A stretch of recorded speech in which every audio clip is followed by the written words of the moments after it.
சீமையில என்ன பத்தி கேளு, தூளு கிளப்புறவன் தூத்துக்குடி ஆளு. ராசா எட்டு வச்சா படபடக்கும் ஊரு, லேசா கண்ணடிச்சா வெடி வெடிக்கும் ஆறு. தீபாவளி தல தீபாவளி, தீபாவளி தல தீபாவளி.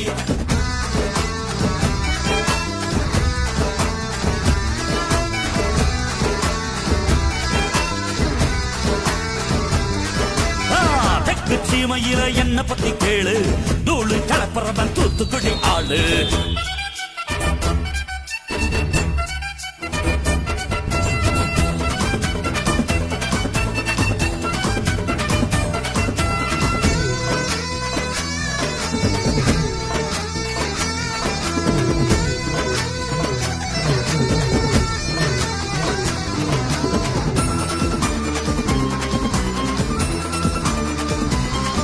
ஒரு காலத்தில தெருவோரத்தில தாயே என்ன தள்ளி வச்சா, இந்த ஜன்னத்தில என்ன பார்க்காதேன்னு கண்ணில் ஊசி வச்சு தச்சா.